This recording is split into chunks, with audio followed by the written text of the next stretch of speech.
Boa noite, minhas irmãs. Boa noite, meus irmãos. Que alegria estar com vocês mais uma noite e em mais uma reunião dominical do Centro Espírita de Irmã Catarina. Espero que todos vocês estejam bem e que aproveitem muito bem a noite de hoje, quando estaremos recebendo a nossa irmã, querida irmã, Márcia Ewald, que vai falar sobre um tema bastante importante sobre a doutrina espírita, que é para a gente ter equilíbrio nos nossos julgamentos. Antes de começar, eu queria agradecer a todos vocês que participaram do nosso bazar de ontem, sábado, a todos os voluntários, a todas as pessoas que contribuíram com doações, que são muito importantes para a gente conseguir recursos para continuar fazendo a entrega da cesta, ajudar os mais necessitados.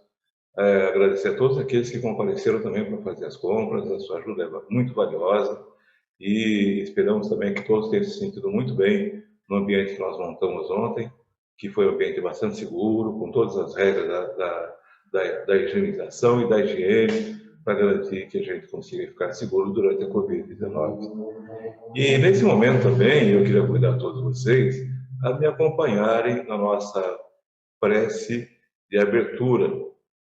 Eu peço a todos, então, que elevem os pensamentos a Deus, procurem se sintonizar com a espiritualidade maior, se sintonizar com Jesus, para que a gente possa aproveitar o máximo possível desses momentos de reflexão antes que comecem os ensinamentos da nossa irmã Márcia Ewald. Então, Senhor Jesus, nosso amigo incondicional de nossas almas, estamos reunidos em Teu nome para mais uma tarefa de divulgação de tua doutrina, enfocando hoje a necessidade de sermos mais flexíveis na hora de fazermos nossos julgamentos. Que nós possamos contar com a ajuda dos teus emissários que nos acompanham nesses cometimentos a fim de que possamos refletir o seu pensamento divino. Igualmente, que nós sejamos amparados para que assimilemos as ideias que nos serão transmitidas a partir de agora. Que a querida irmã Márcia Ewald continue sendo seu instrumento desse sublime trabalho de divulgação dos teus ensinos. Que continuemos todos nós a ser envolvidos por ti e que possamos continuar sendo merecedores das suas bênçãos e que tua paz e harmonia envolvam a nossa casa, o seu Espírito de Irmã Catarina, mas que envolvam também as nossas casas, a casa de cada um que está nesse momento nos acompanhando e a cada um que está sintonizado também nesse clima fraterno que ora se encontra instalado nessa reunião. Que o teu divino amor, hoje, amanhã e sempre, esteja conosco. Que assim seja. Boa noite a todos os amigos presentes na noite de hoje para mais um momento de aprendizado.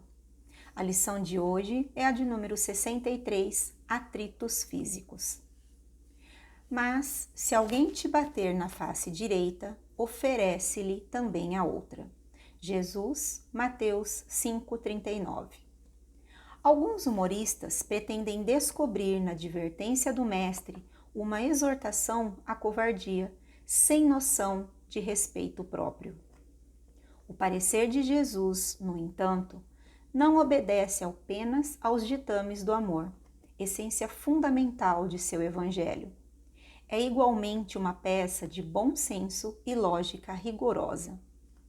Quando um homem investe contra outro, utilizando a força física, os recursos espirituais de qualquer espécie já foram momentaneamente obliterados no atacante. O murro da cólera somente surge quando a razão foi afastada. E sobrevindo semelhante problema, somente a calma do adversário consegue atenuar os desequilíbrios procedentes da ausência de controle. O homem do campo sabe que o animal enfurecido não regressa à naturalidade se tratado com a ira que o possui. A abelha não ferretou ao apicultor, amigo da brandura e da serenidade. O único recurso para conter um homem desvairado, compelindo-o a reajustar-se dignamente, é conservar-se o contendor ou os circunstantes em posição normal, sem cair no mesmo nível de inferioridade.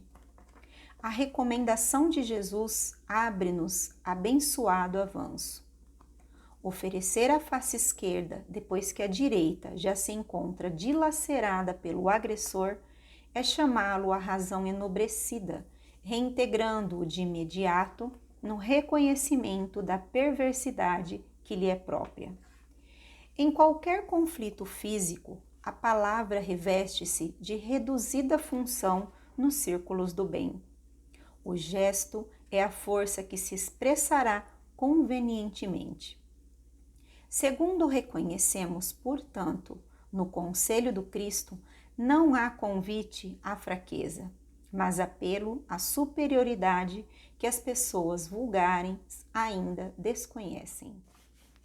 Como um professor ensina seus alunos?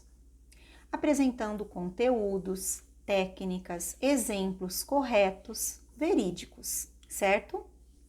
Nenhum responsável transmitirá aos seus pupilos informações errôneas, falsas, supondo que ele reconheça que deverá registrar o oposto desta informação como sendo o certo.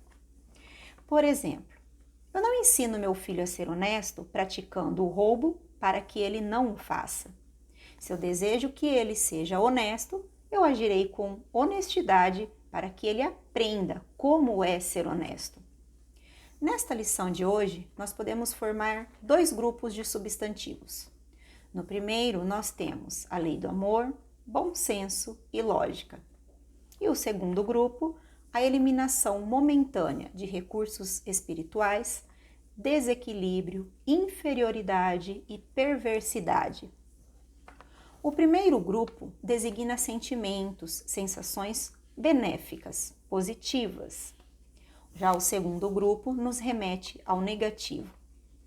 O ofensor ou agressor é motivado por sentimentos do segundo grupo, ou seja, por sentimentos negativos.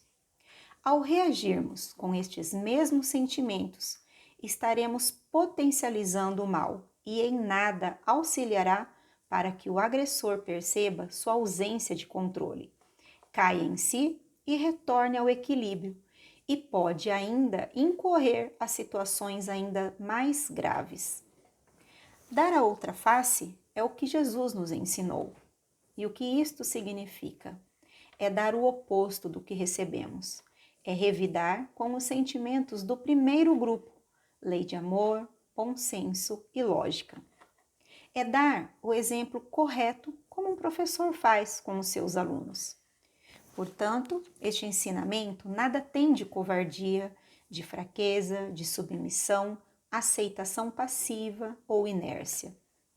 Mas tem a ver com superioridade de sentimentos, de entendimento, de sabedoria, de ações nobres. Lembremos do nosso mestre, que deu a outra face quando foi agredido, deixando seu legado de amor para toda a humanidade. Uma boa noite a todos e uma excelente palestra.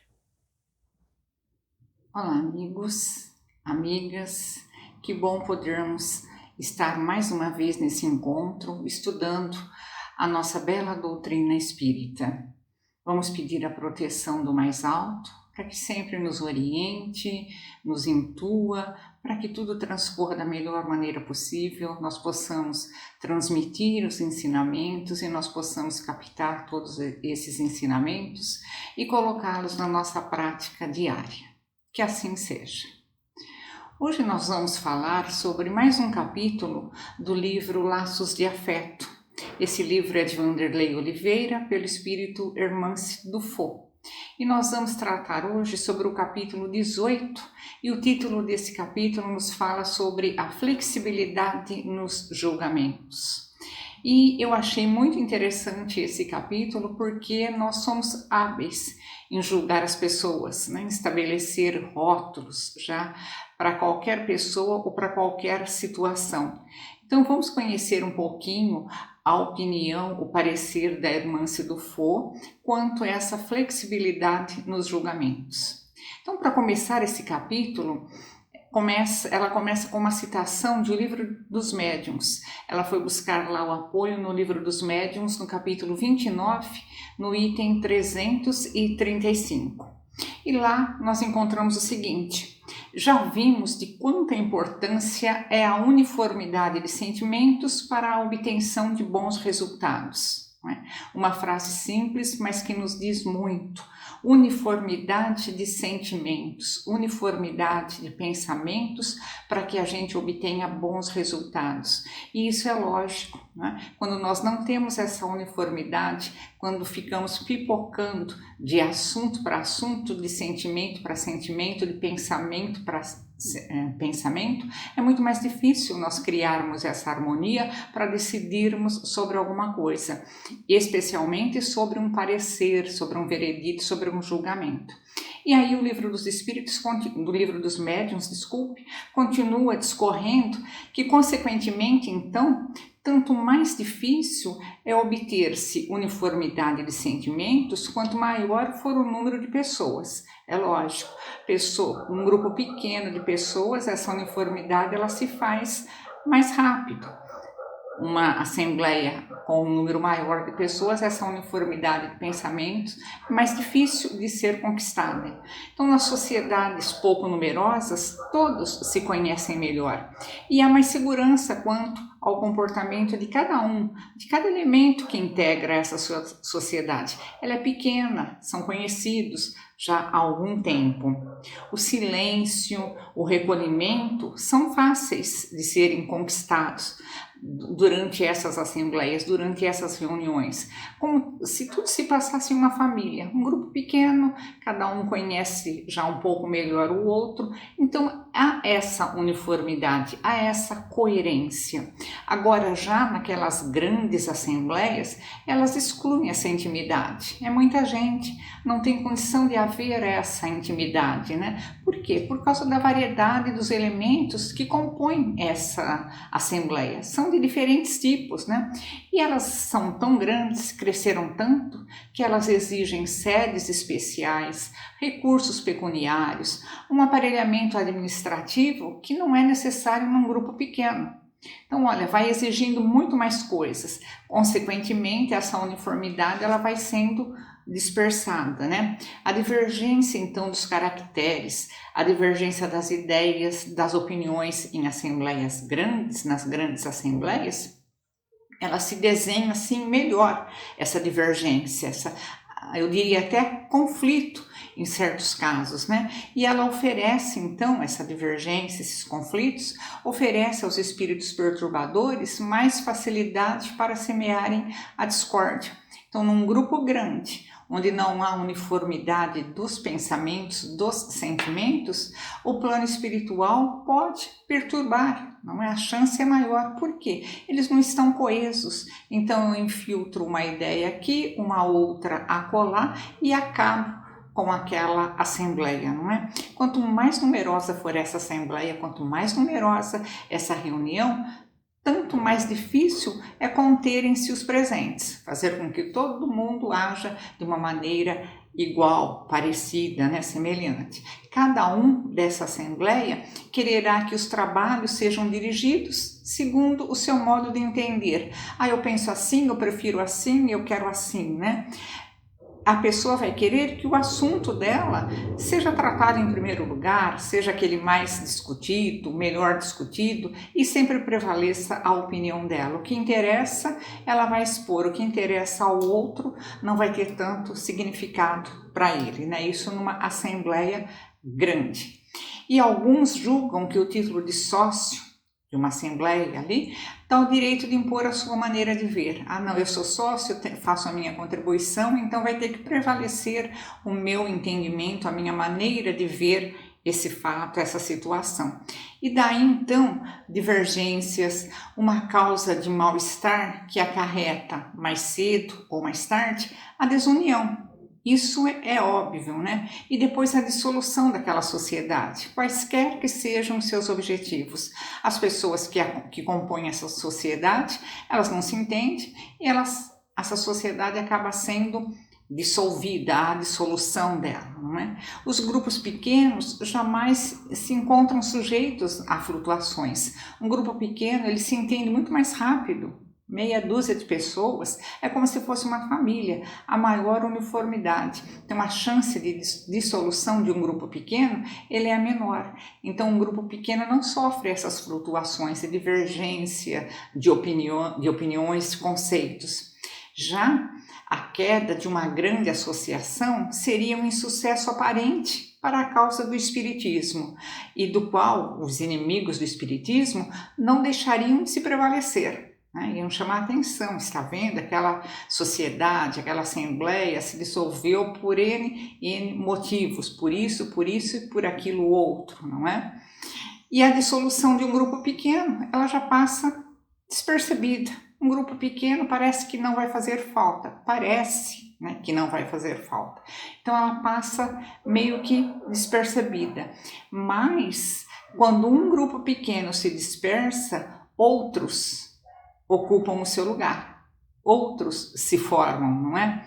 Então, o Livro dos Médiuns nos diz que 20 grupos com poucas pessoas, 20 grupos que tenham 10 pessoas, cada desses grupos, eles obterão muito mais resultados, eles farão muita coisa boa do que uma assembleia de 300, 400 indivíduos. Então, às vezes nós achamos que pelo número, pela quantidade, é que efetivamente vai obter resultado aquela assembleia, aquela reunião. Não, às vezes pequenos grupos, né, eles tem um resultado muito melhor do que as grandes assembleias, né? Então nós poderíamos dizer que provavelmente os membros de uma sociedade grande, né, que agissem daquela maneira que nós comentamos, cada um querendo prevalecer a sua ideia, a sua opinião, o seu voto é mais importante do que o do outro, as pessoas que assim agissem, elas não seriam verdadeiros espíritas, porque a caridade e a tolerância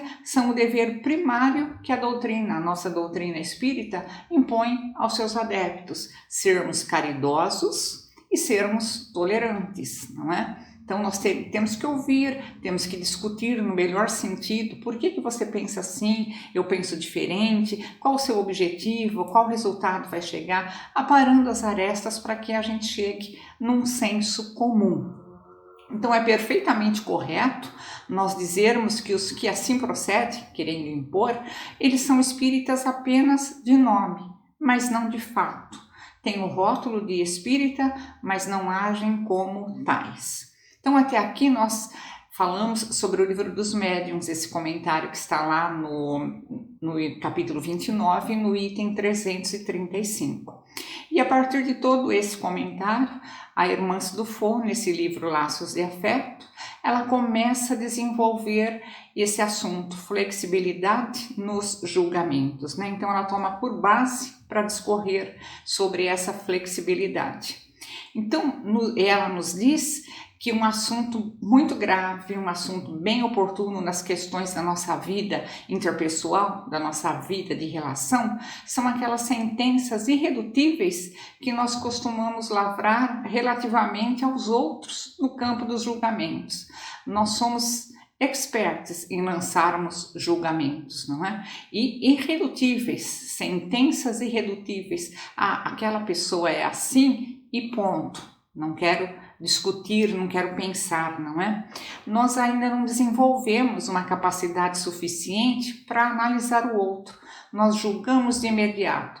Tempo para analisar, o que é isso, né? Nós não usamos esse tempo quando nós devíamos analisar o fato, analisar aquele comportamento, tentar entender os porquês. Não, nós já nos arvoramos em juízes, julgamos, né? Então nós não desenvolvemos ainda nenhuma capacidade para analisar o outro, entendido aqui o outro como o diferente de nós. Então nós já apontamos o dedo para aquele diferente, aquele é o outro, não tem nada a ver comigo, né? Então entendemos o outro como o diferente de nós, e ele é tão filho de Deus quanto nós, né? Nós devíamos parar, analisar, colocarmos, ela fala de uma maneira autoritária, ou seja, usar a alteridade, nos colocarmos no lugar daquela pessoa. Por que ela fez isso? A situação que ela está vivendo é assim ou de uma outra maneira? Vamos encontrar um porquê. Não queremos justificar se for um ato falho, mas entender o porquê daquilo naquele momento, né? Nós ainda não estamos isentos daquelas lentes morais que classificam as diferenças que as pessoas têm como imperfeições e limitações. Então eu vejo uma pessoa diferente de mim, agindo, falando diferente de mim, eu já classifico isso como uma imperfeição, como uma limitação. Por quê? É um defeito, né? Se não é igual a mim, é imperfeito ou é limitado. Vamos parar e vamos pensar, né? Então, em razão disso e também por conveniência nossa, basta uma só atitude daquele nosso próximo, uma atitude infeliz, uma atitude equivocada daquele nosso próximo, né? Pela nossa ótica, essa atitude equivocada. Nós achamos que ele agiu de uma maneira errada, de uma maneira equivocada. E daí nós decretamos já vereditos éticos que são rigorosos, adjetivos que nós colocamos para a pessoa, já identificando a sua personalidade, essa personalidade do outro, né? Na nossa concepção. O menor deslize, nós já adjetivamos. E isso fica para o resto, né? Para o resto do tempo ali. Já taxamos a pessoa de, ele age assim porque ele é preguiçoso. Nós não vamos procurar entender os motivos, né? Já taxamos. É preguiçoso. Ele tem esse comportamento porque essa pessoa é muito personalista. É vaidoso. É invigilante. Ele é cruel. E vamos adjetivando. Por quê? Falha nossa, não paramos para pensar. Ele é preguiçoso ou ele está preguiçoso naquele momento? Porque tem algum motivo, tem alguma razão de ser, não é? Um homem não pode ser julgado apenas por uma atitude. Irmã Sidufo falando, né? Um homem não pode ser julgado por uma única faceta do seu temperamento. E o resto do dia, e o resto da vida dele? Ele se comportou sempre assim? Vamos parar e analisar. Teríamos que aquilatar melhor as razões, teríamos que aquilatar melhor aqueles sentimentos pessoais daquela pessoa naquele momento, a sua integralidade espiritual, para então, a partir daí, termos esse embasamento, fazer uma avaliação melhor sobre os porquês daquela ação, sobre os porquês daquele proceder. A precipitação nossa e a nossa parcialidade, né? Nós somos bem parciais. Então, a precipitação e a parcialidade no tocante às relações humanas, ela tem ensejado um imaginário, cada um pensa como quer, né? Tem propiciado fantasias sempre calcadas em expectativas com relação àqueles com os quais nós convivemos. Então, nós depositamos expectativas muito boas com relação a essa ou aquela pessoa. A partir do momento que ela não corresponde a essa nossa expectativa ou a essa nossa fantasia, não é? Eu classifico como errado, o outro, diferente, imperfeito e adjetivo. Né? É assim porque ele é preguiçoso, é assim porque ele é vaidoso. Então vamos parar e pensar, né? Nós temos imaginado pessoas, queríamos que elas fossem, correspondessem ao que nós imaginamos, e a partir do momento que nós não temos esse retorno, nós classificamos, julgamos como errado, limitado. Não é?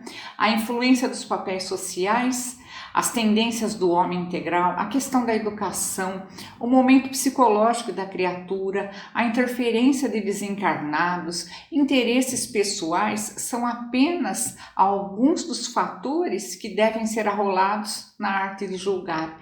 Então, olha, a pessoa cometeu aquele ato ou disse aquelas palavras, vamos ver qual a educação que ele teve interferência de desencarnados, né?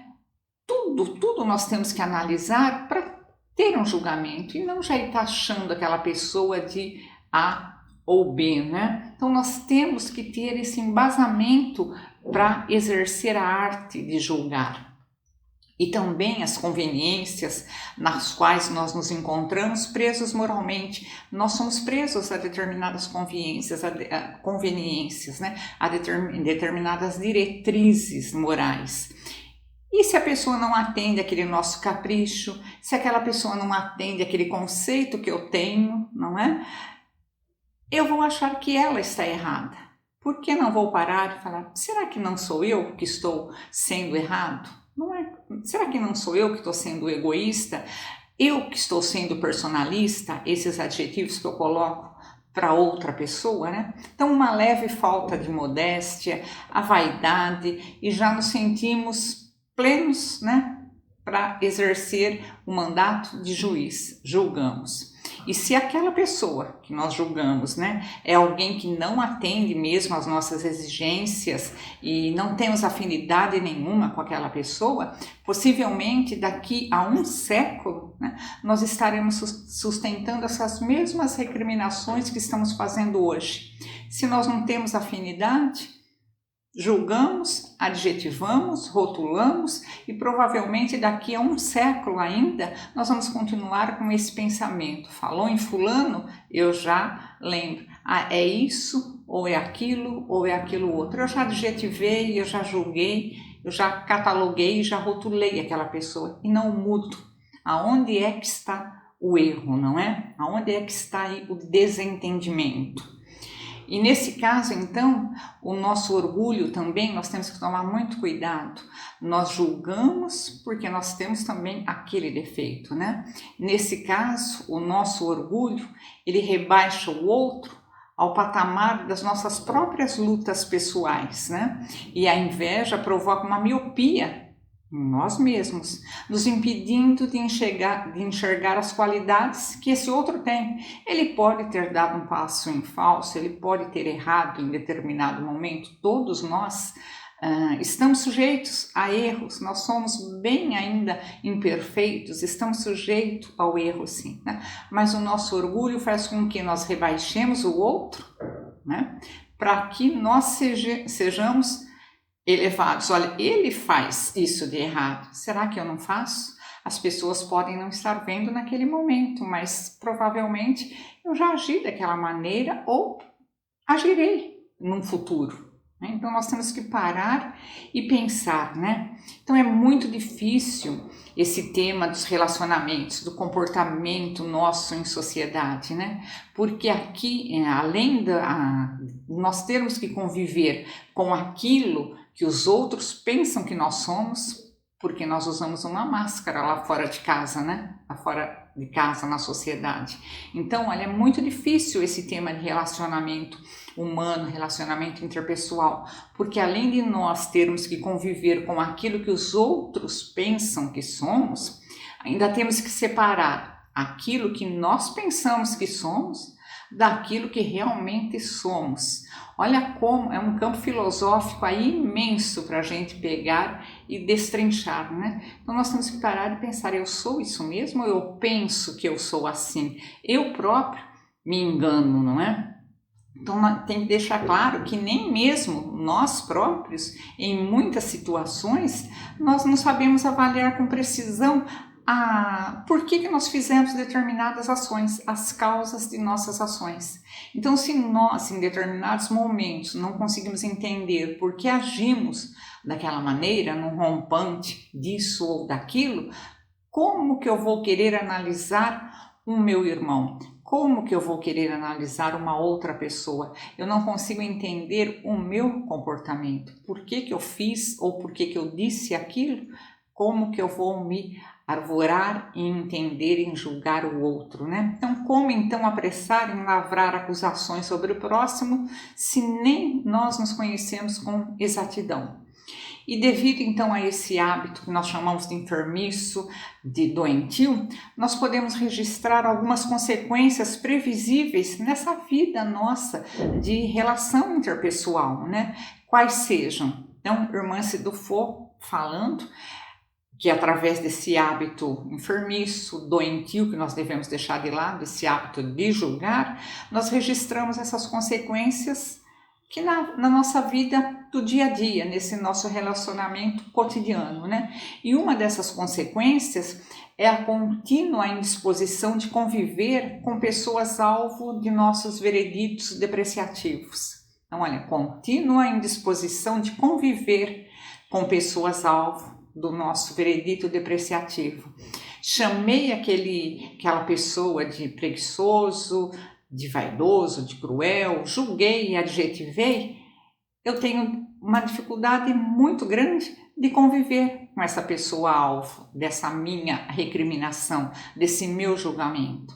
eu estou em algum ambiente, essa pessoa chega, eu procuro evitar, ou eu saio, ou se eu sei que a pessoa está naquele ambiente, eu procuro não ir, não é? Por quê? Eu me sinto mal, eu sinto uma indisposição em conviver com essas pessoas alvo do meu julgamento. Por que será? Porque nós não temos certeza do nosso julgamento. Nos arvoramos em taxar a pessoa como isso ou como aquilo, mas nós não temos nenhuma base. Então, por isso que causa essa indisposição quando a gente encontra, eventualmente, com essa pessoa que foi vítima do nosso julgamento, né? Uma outra consequência são incômodos emocionais dos mais variados tipos, né? Quando na presença daquela criatura julgada por nós, tá? Então, conviver é muito difícil. Agora, a simples presença, um encontro casual, causa um incômodo emocional. Nós sentimos alguma coisa desagradável, alguma coisa ruim. Nós queremos sair daquela situação, né? Para que a gente não se sinta incomodado. Uma outra consequência é a tendência à maledicência na manutenção dos decretos por nós lavrados. Além de nós lavrarmos esse decreto, julgarmos e taxarmos a pessoa, nós não ficamos contentes só com isso. Nós usamos da maledicência, nós vamos espalhar esse nosso veredito para terceiros, para outras pessoas. Vamos levar aquele fato adiante, sem ter base naquele julgamento, né? Carecemos muito analisar, então, quais as doses desse automatismo milenário e se desejamos superar tudo isso quanto antes. Então, por que eu faço isso? Por que eu olho a pessoa, vejo ela fazer isso ou aquilo e já julgo? Nunca tento ver o lado dela. Por que será que ela fez isso? Será que ela está passando por algum problema para ter dito isso ou aquilo, né? Então, olha, vamos analisar esse hábito milenário. Já vem conosco, não é uma coisa assim hereditária, para que a gente consiga superar. E a gente não consegue superar dificuldades, superar hábitos negativos, se a gente não procurar conhecer, estudar e ver como que eu posso mudar. Então, nós temos sim que admitir que nós somos bastante ainda imperfeitos, nós temos muitas atitudes negativas, mas nós temos que registrá-las para que elas se tornem conhecidas, ao menos para nós, para que possamos trabalhar com ela. A gente não pode mudar uma coisa que eu nem sei se eu tenho, né? Então vamos fazer essa viagem interna, descobrir esses nossos defeitos, que são muitos, para poder ir melhorando, educando um por um, né? E em alguns casos também, olha, o complexo de inferioridade se faz presente durante esses julgamentos. Olha, em alguns casos, o complexo de inferioridade se faz presente, levando-nos a reduzir o conceito do valor do outro, porque assim nós temos aquela sensação de que nós somos melhores aquilatados. Então, olha que coisa muito estranha, né? Complexo de inferioridade. Eu me sinto inferior. Ao invés de eu querer, por mim mesmo, através de exemplos positivos, melhorar, crescer, ser superior, não, eu quero inferiorizar o outro, eu quero denegrir, eu quero julgar negativamente, ok. Eu abalando aquela estrutura da pessoa, eu acredito que eu seja valorizada, seja melhor aquinoada. Não, ninguém precisa fazer isso, né? Diminuir o outro para poder sobressair, para poder aparecer no bom sentido. Não, se eu acho que eu posso mais, que eu tenho condição de fazer mais, de ser melhor, vou seguir aquele caminho para o bem, aprendendo, estudando, reformando todas as minhas atitudes. As pessoas vão perceber isso. Eu não preciso humilhar, eu não preciso denegrir, eu não preciso taxar ninguém disso, daquilo ou daquele outro, para que eu seja melhor avaliada, de forma nenhuma, não é? E outras vezes também nós nos deparamos com uma situação de projeção de autorrepulsão, recriminando no outro o que nós não aceitamos em nós mesmos, não é? Olha que interessante, gente. Então, às vezes nós julgamos, taxamos a pessoa por esse complexo de inferioridade. E às vezes é a projeção de uma autorrepulsão. Eu achei esse estudo da irmã Dufaux muito, muito bom, né? Nós recriminamos no outro, então colocamos adjetivos negativos, recriminamos no outro aquilo que nós não aceitamos em nós mesmos. Então, se eu sou preguiçosa, para que a minha preguiça não apareça, eu taxo o outro primeiro de preguiçoso. Se eu sou vaidosa, para que a minha vaidade não apareça, eu taxo aquele outro. Então é uma autorrepulsão. Eu identifico nele, critico nele, julgo aquilo que eu tenho. E realmente isso é um fato, porque eu não consigo ver o que uma outra criatura apresenta, tanto de virtude quanto de defeito, se eu não tenho também. Nós não conseguimos identificar no outro aquilo que eu não conheço. Então, se eu não tenho uma virtude, eu não vou conseguir ver no outro, porque eu não sei o que é aquilo, não está em mim ainda, eu não desenvolvi. A mesma coisa, o defeito. O defeito eu identifico no outro, por quê? Porque eu tenho esse defeito, eu reconheço, eu sou exatamente como ele. Eu falo mal das pessoas, um exemplo, e eu estou ouvindo ele falar mal de pessoas, então eu vou criticar. Por quê? Eu sei que ele está falando, porque eu ajo da mesma maneira, eu faço essa fofoca. Então nós identificamos, por quê? Porque nós temos também esses defeitos, essas coisas negativas, né? Então, sem a reencarnação, e a reencarnação nós sabemos um dos princípios da doutrina espírita, e ela nos esclarece, ela vem explicar uma porção de coisas, né? Depois que nós conhecemos, que nós aprendemos sobre a reencarnação, tudo fica muito mais lógico, tudo fica mais coerente. Então, sem a reencarnação, nós não poderíamos investigar esse tipo de comportamento, esse episódio comportamental com a merecida sabedoria. Nós estaríamos divagando, mas com a reencarnação, não, nós podemos estudar com sabedoria, com base, né, com estrutura, analisando a influência de imperfeições que determinaram fracassos em vidas anteriores e custaram muita amargura, muita dor lá na erradicidade. Então, às vezes nós julgamos porque nós fracassamos naquele ponto também, tá? E a reencarnação vem explicar isso. Nós fracassamos, tivemos uma encarnação e fomos ociosos, fomos preguiçosos, não é? Causou dano? Causou. Fomos lá para o plano espiritual, fomos alertados quanto a isso, né? Nos comprometemos a ser mais ativos e não fizemos, não cumprimos aquele nosso plano reencarnatório. Então, esses fracassos que nós tivemos, tá? Nós imputamos no outro, porque nós sabemos que nós também erramos nisso. Olha o cuidado que nós temos que ter nos nossos julgamentos, essa flexibilidade, ter essa maleabilidade no julgar, entender primeiro as causas, as possíveis causas, estudar para, se possível, emitir aquele veredito mais correto. Nós não temos essa capacidade de emitir vereditos, né? Nós conhecemos muito pouco, mas pelo menos estudar bastante para errar o menos possível, né?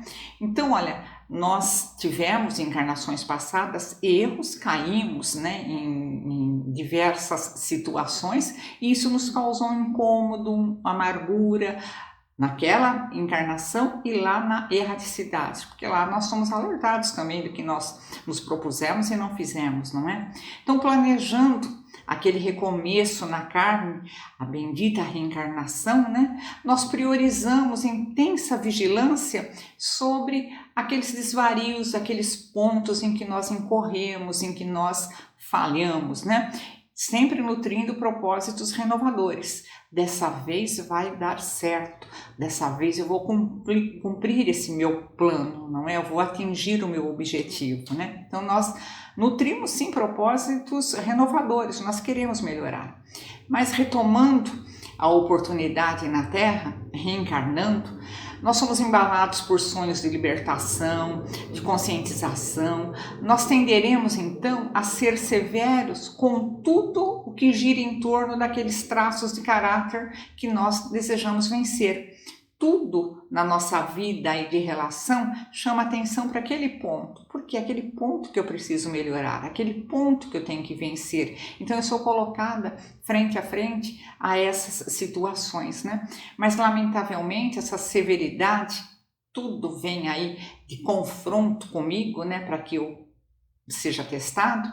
Essa severidade nós transferimos também para o nosso próximo. Então, olha, se eu falei numa encarnação anterior, se eu me propus a recuperar tudo aquilo que eu fiz de errado, a vencer aquele defeito, não é? E eu sou muito ajudada para isso, retornando aqui na Terra, tudo ao meu redor faz com que aquele fato ou aquela situação seja repetida para eu ser testada, para ver se eu melhorei mesmo em tal situação e não vou agir daquela mesma maneira, tá? Mas, lamentavelmente, ao invés de nós olharmos para nós mesmos e entendermos que nós que temos que melhorar, que nós que temos aquele defeito, nós imputamos o defeito para o outro, tá? Nós achamos que é só dele. Aquilo está tão arraigado conosco, porque nós erramos e aquilo lá causou um incômodo, causou um dano. Então nós voltamos para dar uma consertada, mas nós vemos no outro também e já julgamos, imputamos no outro. Esquecemos, será que não é comigo primeiro, não é?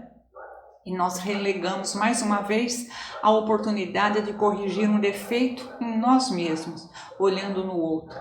Então, a partir de hoje, vamos parar com algum defeito em alguém, sob a nossa ótica, né? Nós podemos estar errados. Vamos parar antes de qualquer atitude. Será que eu não agiria da mesma maneira? Será que eu não faço a mesma coisa, né, que essa pessoa? Então, parar e sempre aquela análise cuidadosa. Primeiro eu que tenho que melhorar. O outro, lógico que é o que eu quero. E é o que Deus quer, mas ele vai ter um momento dele. Se eu já estou parando para pensar, é porque eu já dei um passo, eu já estou mais preocupada. Então, vamos partir para esse caminho, né? Então, em verdade, são muito variadas as causas da rigidez dos nossos juízos implacáveis. Olha, a causa pode estar até lá na encarnação passada, com aquilo que eu fiz, eu relaciono, vendo essa pessoa fazer e já julgo, não é? Eu fiz da mesma maneira, né? Como será que eu fui julgada? Como será que eu seria julgada se eu fizesse isso novamente, né? O importante, então, é que a gente tenha maleabilidade, flexibilidade sempre nessa nossa vida de relação. Não taxarmos de imediato, essa pessoa é assim ou é daquela outra maneira. Sermos flexíveis, sermos maleáveis, né? Porque cada homem tem os seus motivos para ser como é ou para fazer aquilo que faz. Nós podemos não concordar em absoluto, mas ele tem sim os seus motivos. Tá?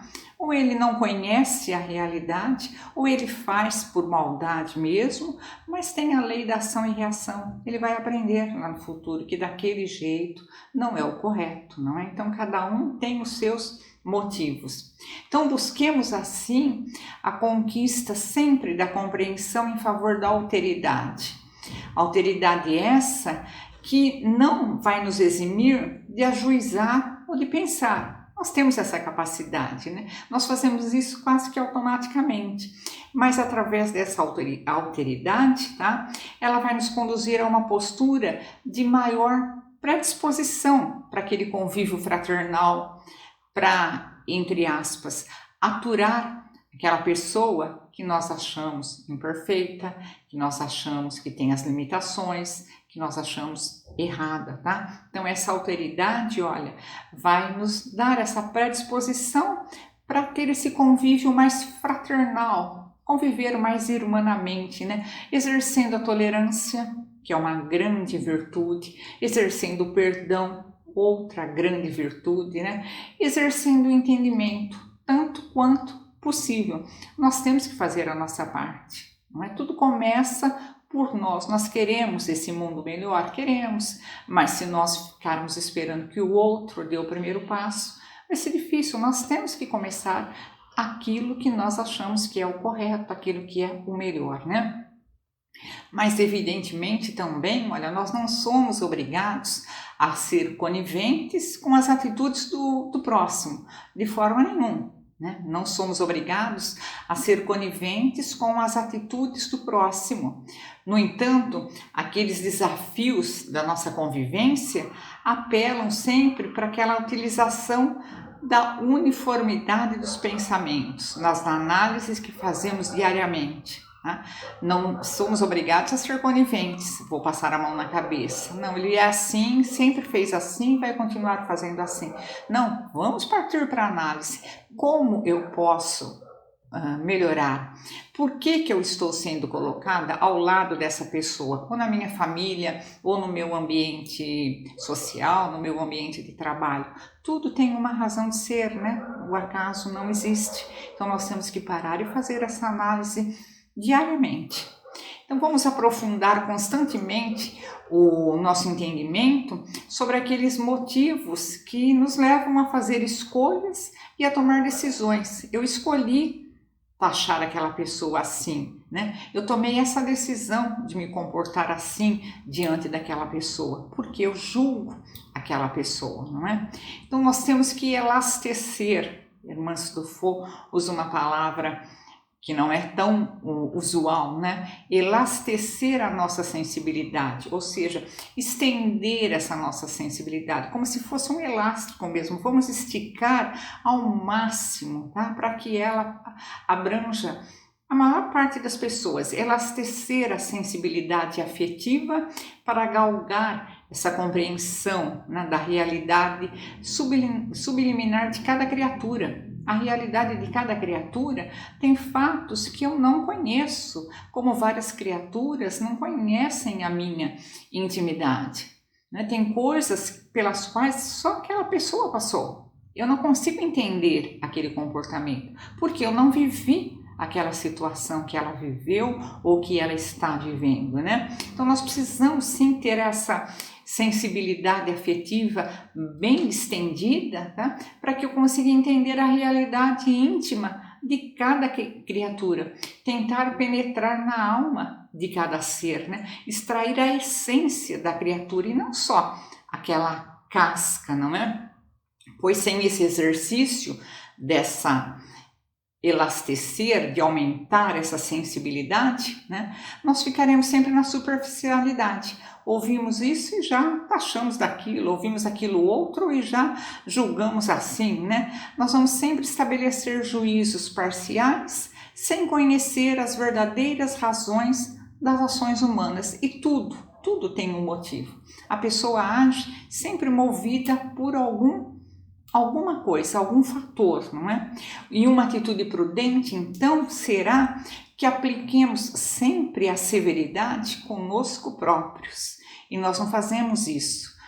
Nós desculpamos os nossos erros, os nossos atos falhos, não é? Então, olha, uma atitude prudente será que apliquemos sempre a severidade conosco próprios. Procurando primeiro, olha, tirar esse véu do personalismo. Não, eu sei, eu faço, eu julgo, eu posso. Não, tirando esse véu do personalismo e realizando ou procurando realizar sempre esse autoencontro com a verdade sobre nós próprios, nos conhecermos. Tá? Pararmos lá um tempinho lá do dia que seja para analisar o que eu fiz hoje. Né? Foram mais coisas boas, mais coisas negativas? Começar a nos analisar, tá? Para que a gente possa melhorar. Nós temos que conhecer o que nós queremos mudar. Nós não podemos fazer uma mudança às cegas, não é? Então, assim, olha, será imprescindível a flexibilidade, esse jogo de cintura, né? Será imprescindível o auto-perdão, a complacência para com as nossas deficiências, porque se o outro tem, nós também temos, tá? Porque quando nós tomamos também para conosco próprios a decisão daqueles juízos imperdoáveis, nós nos julgamos às vezes, tá? E para nós o que nós fizemos não tem perdão, né? Nós caminhamos para um extremo da questão. Nós começamos a alimentar o desamor a nós próprios, nós começamos a alimentar aquele sentimento de culpa, tá? E isso vai vai fazendo com que a conquista da felicidade ela vá sendo aliada. Então, às vezes, nós nos julgamos de uma maneira assim tão drástica também, tão cruel, que nós começamos a ter desamor por nós mesmos. É aquela história da baixa autoestima, né? Da baixa estima. Nós começamos a ter o sentimento de culpa, né? E vamos ficando deprimidos, parados no tempo, e a felicidade vai sendo mais difícil de ser conquistada. Então nós temos que parar também com esses juízos implacáveis que nós fazemos conosco mesmo. É bom que nós nos avaliemos, é ótimo, mas chegamos à conclusão que erramos, né? Fizemos aquela coisa errada ou dissemos uma palavra que não foi tão errada, tão correta, vamos partir para a ação, para correção. Vamos procurar aquela pessoa, vamos tentar consertar aquela situação, né, para não ficarmos com esse sentimento de culpa. A culpa é o primeiro passo para a gente ter uma retomada de rota, corrigir aquilo que nós fizemos equivocadamente, né? Percebemos em cada ser, porque as pessoas são diferentes, em momentos diferentes também. Nós percebemos em cada ser aquilo que constitui em verdade o material da vida que edificamos em favor do nosso progresso. Esse material da vida, cada um tem o seu, não é? É diferente. Cada um vai edificar no seu tempo, à sua maneira. Então esse material, esse embasamento é diferente para cada um e nós temos que entender isso. Não é errado o que ele fez, né? Não é equivocado o que ele fez. O que ele tinha naquele momento levou a isso, né? Só ofereceu essa solução, né? A minha situação era diferente, eu agiria diferente. Então as relações nós temos que entender que elas mudam quando nós mudamos o foco que temos sobre aquela pessoa da nossa convivência. Então nós julgamos. Se eu mudar o foco, nossa, eu sempre acho que essa pessoa, o exemplo lá do começo, é preguiçosa. Mas e se eu olhar com outro olhar? Mas o que ele faz para o bem disso ou daquilo outro? Eu vou sempre achar um ponto positivo. Ela pode ter preguiça em determinada coisa, mas em outra não, né? Então nós temos que mudar o foco de olhar para aquela pessoa. A partir do momento que eu julgo, que eu já coloco um rótulo, aquela pessoa sempre vai ser assim para mim. Não, vamos mudar o foco, né? E quando nós mantemos um foco, aquele foco único sobre alguém, devemos parar e perguntar, né? Por que estamos deliberando fixar a nossa mente só nesse padrão? Por que eu não posso mudar o meu padrão de pensamento com relação àquela pessoa? Olha quanta oportunidade nós temos de melhorar, né? De mudar para que a coisa cresça, para que a gente evolua, não é? Certamente, quando nós mudamos esse foco, né, nós perceberemos daí, olha, com o tempo, com serenidade, que motivos que nós estamos atendendo, fixando naquela pessoa ou naquele comportamento, né? E daí os nossos julgamentos, eles passam a diminuir. Eu estou entendendo, mas eu estou projetando aquilo que eu queria para mim ou que eu tenho em mim e não queria ter, né? Então nós vamos, através desse foco, entendendo melhor o nosso comportamento e nós vamos mudando, né? Então essa descoberta será de grande valor para nós, por se tratar, então, olha, daquele divino movimento interior do autoconhecimento, quando eu paro e começo a pensar em mim, né? Por que eu sou assim? Sondando aquelas regiões do meu mundo íntimo, por que eu faço esses julgamentos, né? E buscando o aperfeiçoamento meu. Deixa aquela pessoa que eu julgo como errada, né? Esqueço, ela vai ter o dia dela de ter essa percepção de que aquilo não é correto, né? E procuro mais o meu mundo íntimo, né? Busco o meu aperfeiçoamento, me torno uma pessoa mais maleável e uso essa alteridade para aquele outro diferente, me coloco no lugar dele. Olha, ele fez ou disse isso, mas ele não teve aquela oportunidade de educação que eu tive, por exemplo, né? Então nós vamos sempre acrescentando conhecimentos para nós e mudando o nosso comportamento, nós vamos dando exemplo para o outro.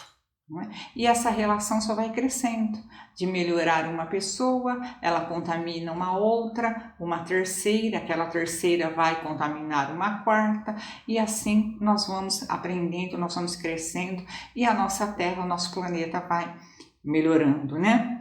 Então, julgamentos definitivos, nós temos que entender que eles excluem a possibilidade de fraternidade. E nós temos que ser fraternos, nós temos que conviver como irmãos que nós somos, filhos do mesmo Pai. Então, não vamos julgar, tá? Julgamentos definitivos excluem essas possibilidades de fraternidade, porque as pessoas mudam a cada dia. Nós temos essa possibilidade. Se nós pararmos, hoje nós pensamos de uma maneira que não pensávamos há 5 anos atrás, há 10 anos atrás. Então as pessoas mudam a cada dia e nem sempre se conservam as mesmas. Embora seria um direito se cada um quisesse permanecer daquela forma que está ou que esteve. Não é? É um direito, mas as pessoas mudam e às vezes não são as mesmas, né? E nos ambientes espiritistas, Irmã Sidofo falando, né? Os julgamentos morais, eles tornam-se triviais, uma coisa corriqueira. Olha que perigo, o julgamento uma coisa trivial, né? Então, ela diz que a elevadíssima expectativa que nós nutrimos uns para com os outros, entre os espíritas, nós achamos que espírita tem que ser perfeito, não é? Chega às raias da insensatez. Nós devemos sempre esperar muito de nós mesmos, primeiro eu, né? E ter sempre misericórdia para com o outro, qualquer que seja a atitude dele, tá? Então essa expectativa, né? Irmã Sidofo nos diz, chega ao ponto de presenciarmos, inclusive, julgamentos sobre o estado pós-morte daqueles com os quais nós convivemos ou que foram expoentes de nossas lides espíritas. Olha que absurdo, né? Sejam graves ou não, qualquer desatino do comportamento alheio, todos nós erramos, porque nós estamos num planeta de provas e expiações. Nós somos muito imperfeitos ainda, né? Então, sejam graves ou não, qualquer desatino no comportamento alheio, é preciso sempre destacar que o critério de maior influência na erraticidade, tá, no plano espiritual, ainda é e sempre será a consciência, sempre acrescida daquela interferência protetora, daquela interferência educativa dos avalistas das reencarnações. Nós temos esses avalistas das nossas reencarnações, nos ajudam a programar, nos tutelam quando nós estamos aqui nesse processo reencarnatório, tá? Então eles sempre estão interferindo, né, de uma maneira educativa, avaliando a nossa encarnação, a última, não é? A mais recente. E conhecendo a ficha espiritual dos milênios, os nossos avalistas ajudaram a promover, a programar essa encarnação, mas eles conhecem já, nós esquecemos, mas eles conhecem as outras, né? Então, eles conhecendo a nossa ficha espiritual dos milênios, né? Esses pensamentos, esses avalistas, eles têm capacidade de ajuizar sobre os destinos futuros. Esses avalistas, esses nossos avalistas, eles têm capacidade, porque eles não analisam aquele ponto e nós só focamos num ponto, eles analisam o conjunto, né? E não vamos esquecer também que, como instrumentos de misericórdia, esses tutores, esses nossos avalistas do bem, eles só ajuizam sobre a recém-finalizada vivência, considerando o somatório das existências. Eles não pegam só aquele ponto negativo, eles analisam pelo somatório de todas as nossas vivências, de todas as nossas existências, e não se fixam naquelas decisões mais infelizes que nós, porventura, tenhamos tomado em uma etapa. Não é? Então é mais lógico o julgamento desses nossos tutores, desses nossos avalistas que estão conosco ali para nos otimizar, para nos estimular a termos sucesso nas nossas empreitadas, nas nossas encarnações, não é? E para nós, irmã Sidufo falando, né, lá do plano espiritual. Para nós que temos acompanhado inúmeros processos de avaliação aqui na vida espiritual, nós podemos afiançar que a carga de expectativa que os irmãos de ideal no plano físico colocam nos julgamentos uns sobre os outros, via de regra, não corresponde ao beneplácito com o qual é tratado cada desencarne de espíritas. Então, tomemos cuidado com isso. A elevada carga de expectativas que têm os companheiros destitui o sábio recurso da sensatez e da indulgência. Nós colocamos tanta expectativa sobre aquela pessoa, não é? Que nós perdemos a capacidade de sermos sensatos e de sermos indulgentes, que é uma obrigação que nós temos.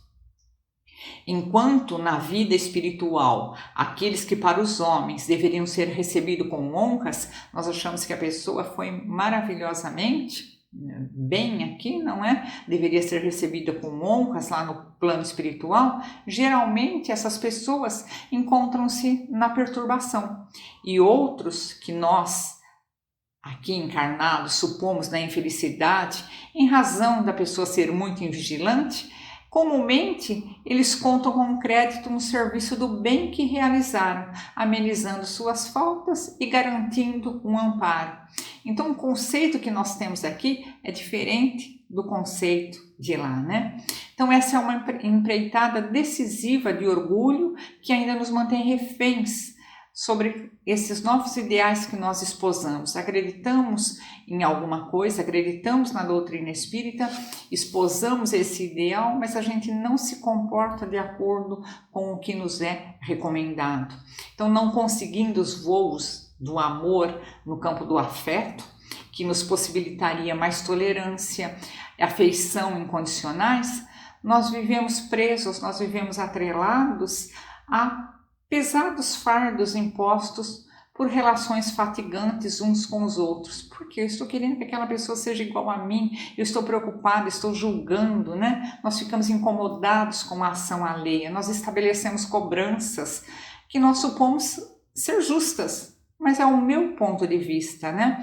E nós ficamos sobrecarregando o nosso psiquismo, nos desgastamos por coisas bobas, porque a nossa ótica está errada. Nós estamos mirando em coisas desnecessárias, tá?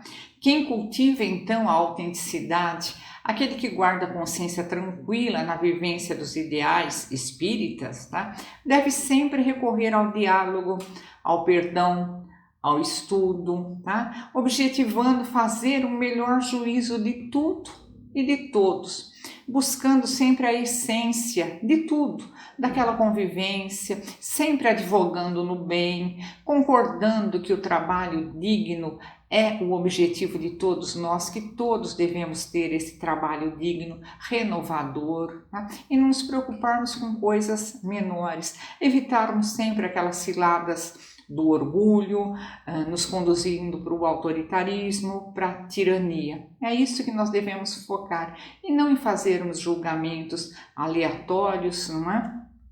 Jesus, ela nos dá um exemplo, né? Jesus poderia ter estabelecido a verdade para Pilatos. A hora que ele foi apresentado a Pilatos, antes da crucificação, Jesus poderia ter estabelecido a verdade para Pilatos, mas ele não fez, ele ficou quieto. Ele decretaria então naquela ocasião algo que competia ao governador descobrir por si mesmo. Jesus, com toda a sua sabedoria, ele podia ter dito toda a verdade para o Pilatos, fazer com que ele entendesse aquela situação, mas não, ele preferiu calar. Olha, ele não decretou naquela ocasião algo que competia ao governador, ao Pilatos descobrir por si mesmo. Então as criaturas também, nós não devemos querer à força impor o nosso ponto de vista, a nossa verdade. Ela vai ter o tempo dela de descobrir, tá? Certamente Jesus sabia que pouco adiantaria julgar Pilatos, né? Em sentença recriminatória, de qualquer natureza moral, embora ele soubesse que ele podia fazer isso, né? Por quê? Porque ele não aceitaria e tudo permaneceria do mesmo modo.